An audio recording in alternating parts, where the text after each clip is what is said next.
Ethically Speaking is a podcast of the Institute for Enterprise Ethics at the Daniels College of Business. Hello, I'm Dan Sweeney, the Director of the Institute for Enterprise Ethics here at the Daniels College of Business on the University of Denver campus, and this is Ethically Speaking. We just finished a roundtable discussion with 14 or 15 senior executives and independent directors on the question, should boards of directors have an ethics committee? This discussion was led by John Holcomb, a professor in the Business Ethics and Legal Studies Department here at the Daniels College of Business, and a renowned and very respected expert on corporate governance. John and I talked following the roundtable on some of the key issues that came up during the discussion, and we'd like to present them to you now. John, it appears from some of the information you showed us this morning that most corporate boards of directors do not have a formal ethics committee. Why is that? That's certainly true, and it's largely because they feel that the function is probably adequately handled these days by the audit committee, and since the audit committee is one of the most traditional and long-standing committees, they feel it's being well handled by the present mechanisms. You know, from the boards I've sat on, it always seems, and I've served on a couple of audit committees as well, it always seems to me that the audit committee has an extraordinarily full agenda. How can that committee provide enough concentration on ethics and compliance with the agenda they've already got? I think you're right, and then in most companies, even though they feel confident that they can handle all of these compliance and ethics responsibilities, they really can't. The audit committee is a good traditional mechanism for dealing with financial and accounting fraud, but when it comes to all the plethora and expanding compliance responsibilities of the corporation as a whole, the audit committee is too overburdened with other responsibilities, and I do not think it has, in many cases, the proper skill set to deal with these issues. If we had an ethics committee, what kind of a skill set should be there? What kind of experiences or capabilities should be on that committee? I think in a technical sense, Dan, it would be good if they had some regulatory and legal compliance background, which might mean a legal background. Typically, there are not many lawyers on corporate boards, and typically corporations don't like to have lawyers on their boards because they're too risk averse, and sometimes they raise questions that are uncomfortable to be raised. But they do have the background to do it. And I think beyond that, it would be good to have people on with formal governmental experience who knows how the government works, how the regulatory apparatus works, and may have connections to that world, so these people can better anticipate some of the compliance pressures they're going to have to deal with. And even beyond that, some nonprofit experience might be helpful. And what I found in the research that I did, which really surprised me, is that there's some high-level corporate officers who are now populating these ethics and compliance committees. A great number, in fact, half of their members are either CEOs or former CEOs.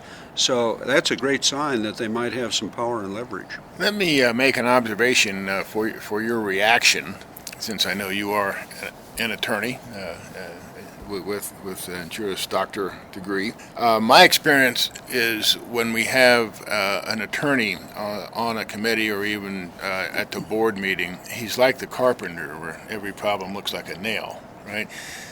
They respond to almost any issue that comes up through a legal lens, and there's a lot that comes up in an ethics committee that is.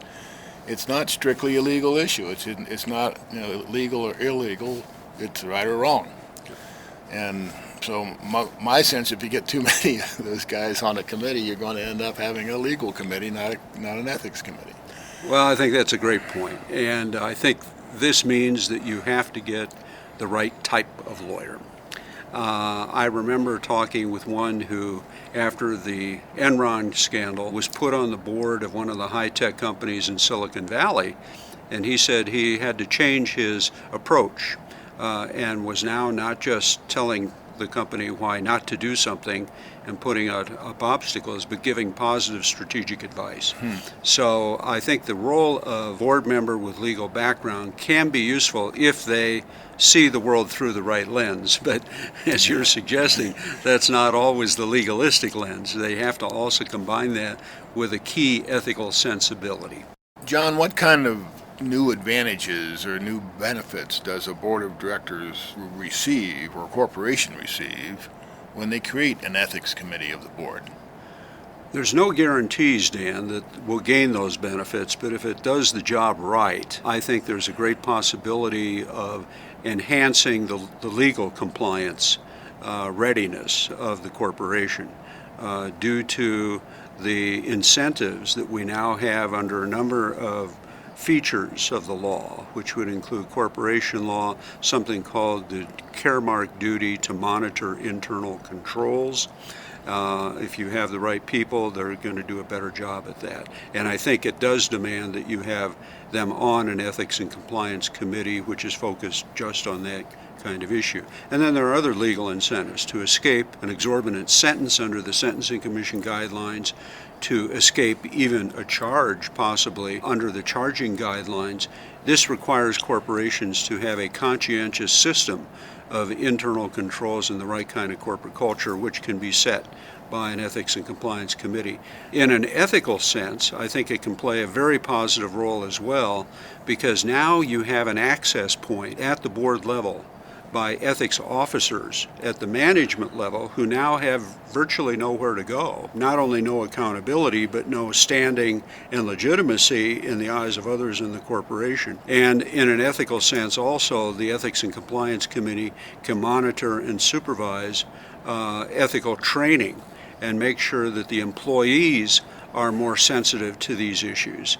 So it's kind of a total system where you have tone at the top from the CEO, an ethics and compliance committee, education of employees. It all works together very well when it's effective, and we can take steps, I think, to get the right people in there to make sure it is effective. Is there also sort of a symbolic benefit when the board creates an ethics and compliance committee of the board? Do the employees see that the role of ethics and compliance now has a higher stature than it might have before? Yes, I strongly believe that, and I think when it's done right, the employees within the corporation will see the Ethics and Compliance Committee as a symbol of legitimacy for ethics. So it again can reinforce tone at the top, which has a strong faith in ethics and belief in ethics, and it can set a culture which makes ethical behavior more common and unethical behavior more unacceptable. You know, during the conversation this morning and in the material you presented as well, the ethics activity at the board level was quite often associated with risk management. I think for a layperson who hasn't spent a lot of time in boardrooms, that might not seem to be an intuitively logical association. Could you shed some light on that? Yes, I think I can, Dan. I think too often we look at risk management and risk committees as dealing with only bottom line financial figures and accounting fraud and those kinds of issues. There is a plethora of other kinds of risks, which I think the Ethics and Compliance Committee is more apt and adept to take care of. For instance, I would include in that sustainability risks, terrorism risks. We've got a risk now of inequality pervading in society. We've got human rights risks that particularly global corporations are dealing with.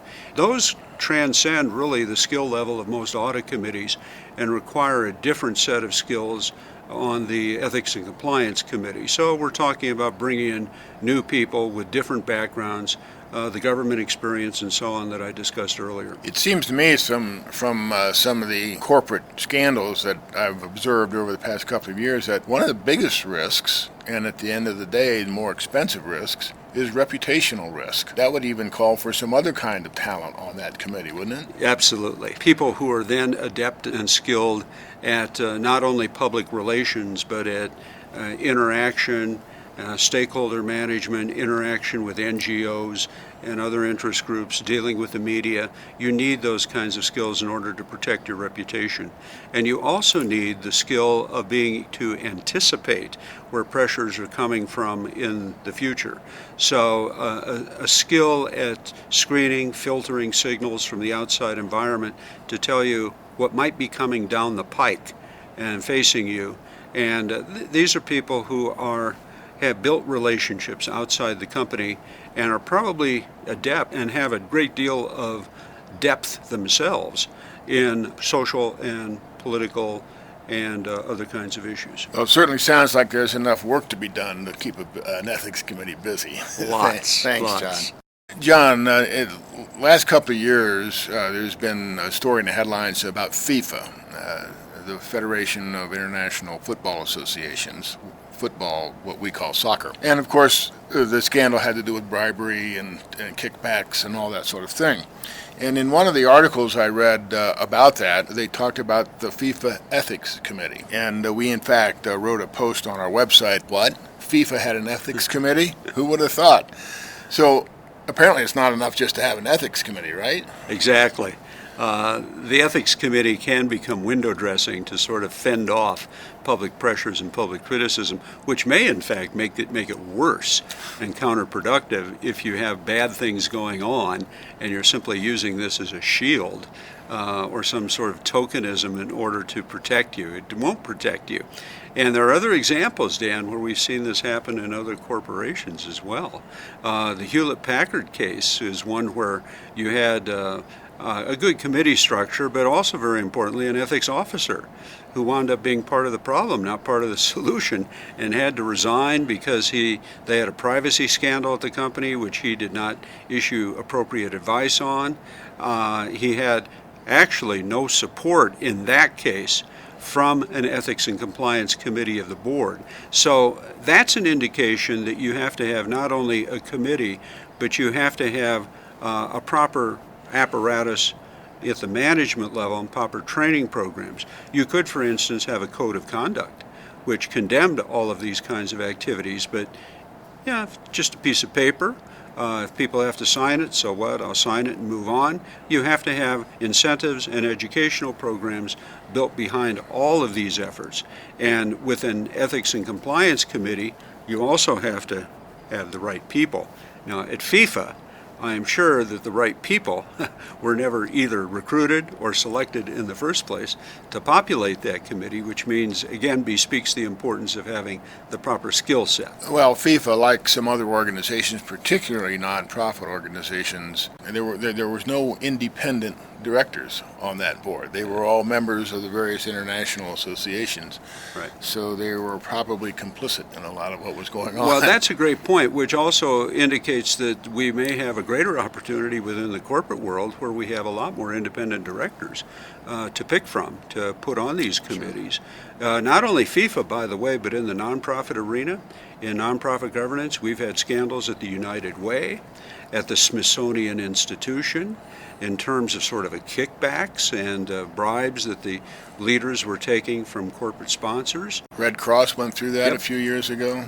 Exactly. Yeah. So this is not something that, we shouldn't beat up corporations necessarily at the expense of other organizations which have their own problems. And we've heard of examples of universities in governance. A school in Alabama which was sort of corrupt to the core at the board level. So I think corporations necessarily get more attention from the press, and therefore any of their problems are exacerbated or exaggerated, whereas sometimes public memory doesn't serve them very well when it comes to the scandals in the nonprofit world. Well, that's true. That's true.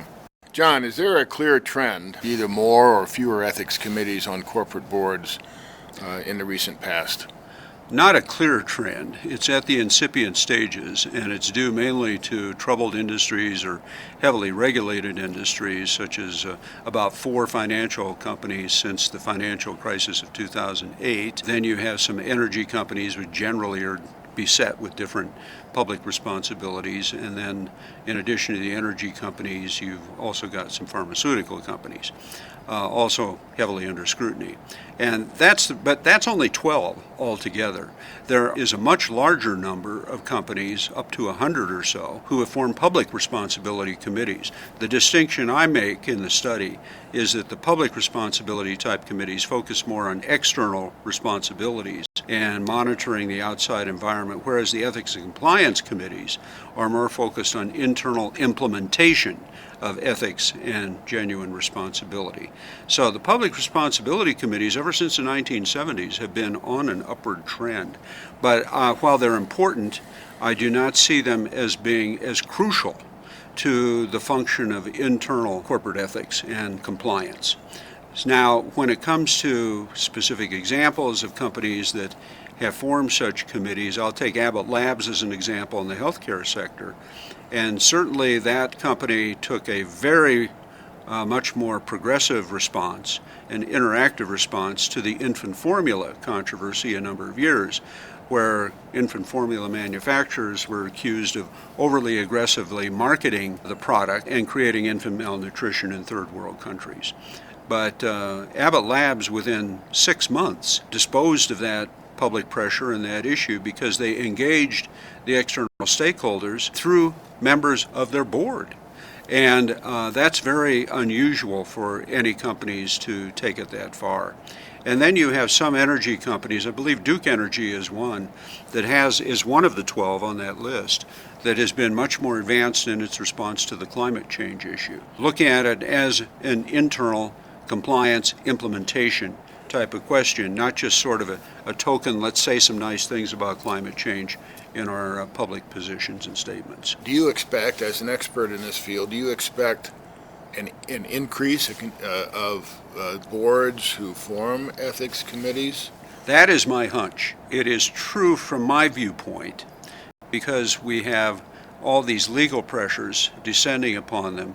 And I think there may be in the future judges who attach as a condition to settlements and to non-prosecution agreements that one must establish an ethics and compliance committee at the board, just as they demand that in some cases now that companies appoint an ethics officer.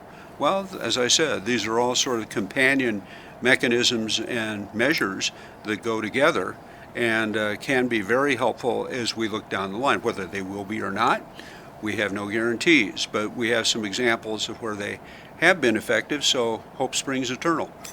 It sure does. Thank you very much, John. You bet. Thank you, Dan. Ethically Speaking is a podcast of the Institute for Enterprise Ethics at the Daniels College of Business.